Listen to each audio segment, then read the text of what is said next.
Vamos lá, vamos lá. Pessoal, é o seguinte, ó. Eu vou tentar dar uma concentrada na nossa revisão de hoje. Eu vou pedir que, por favor, vocês aguentem as dúvidas, tá? Só para eu não perder minha linha de raciocínio.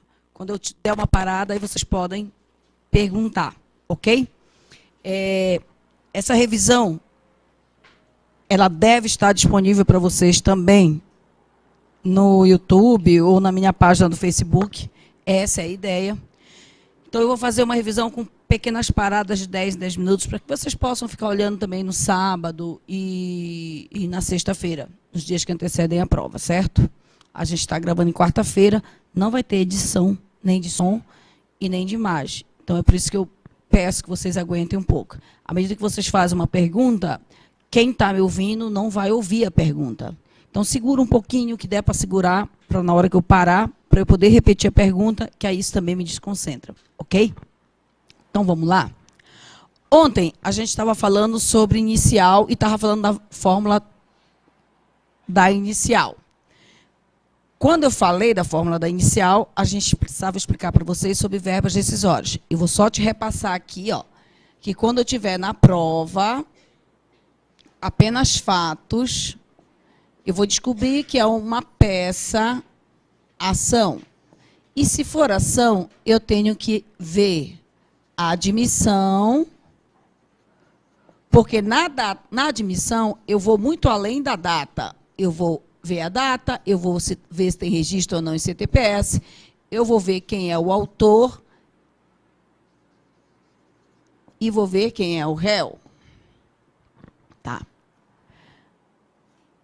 Na função, pode ser que eu não tenha nenhum problema de cara relacionado à função, mas se eu tiver 2 empregados na novelinha lá, pode ser que eu esteja diante de um problema de equiparação salarial. Se eu tiver 2 empregados também, equiparação salarial do 461 da CLT. Se eu tiver um problema de 2 empregados também, pode ser que seja um problema de substituição. Substituição eventual. Eu também tenho 2 empregados aqui, já é CLT 450. Aqui não tem nem te colocando as súmulas e as OJs. Tá. Agora, pode ser que eu não tenha um outro empregado, mas eu tenho um cargo de confiança. Então, eu posso estar diante de um problema chamado retrocessão. A retrocessão já é do artigo 468, parágrafo único.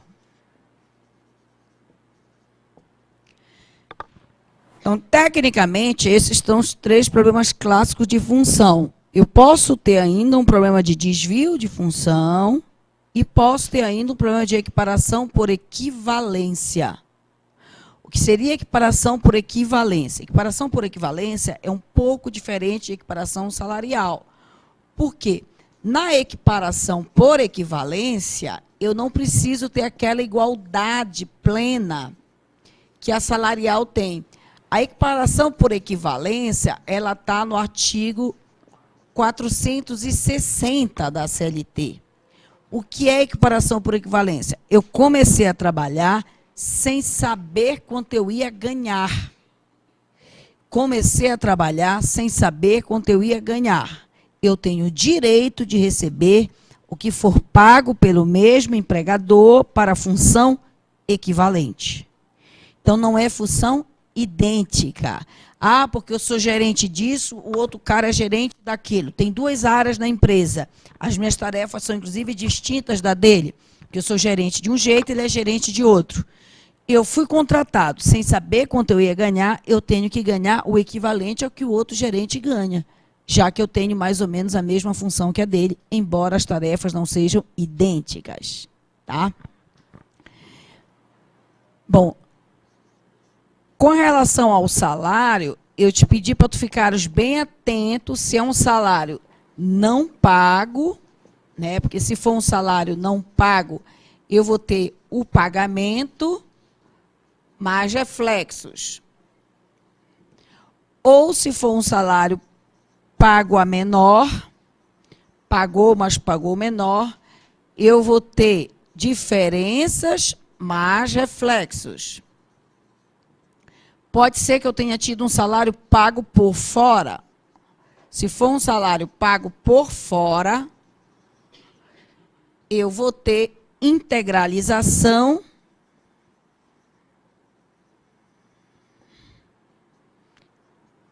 mais reflexos. E pode ser ainda que tenha sido um salário pago, integralizado, mas não refletido. Então, um salário não refletido, qualquer parcela salarial que não foi computada para pagar 10, para pagar férias, qualquer parcela. Se é um salário não refletido, eu vou ter diferenças neste pagamento.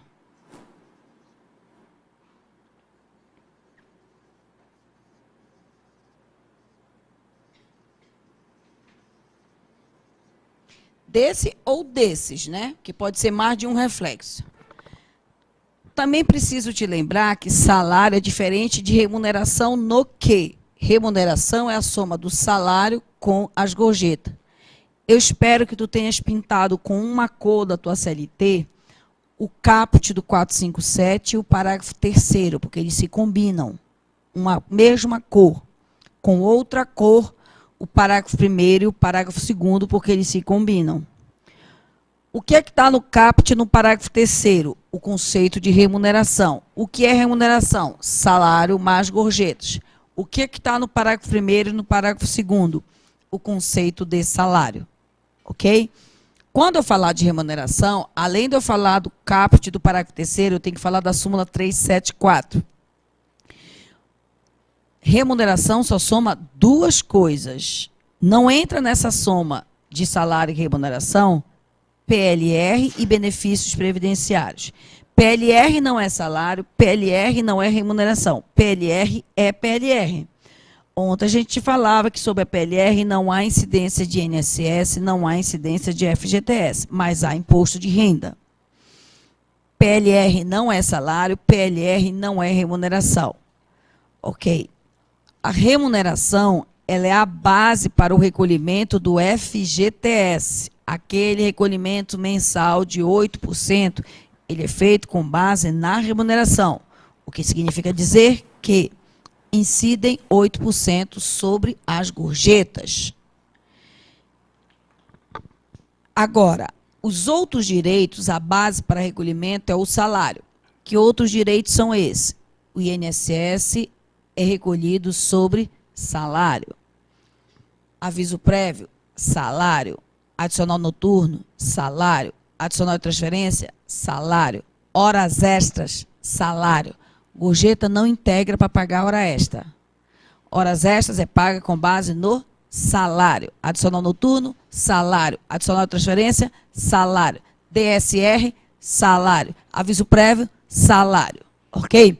Se tu conseguires gravar aqui FGTS é remuneração, tu pensa assim, FGTS é remuneração, o resto, salário.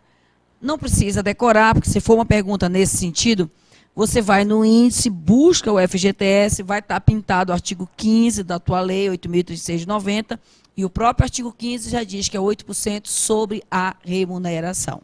Ok? Salário também tem dois outros detalhes. Que dois outros detalhes são esses? O primeiro são com relação às diárias.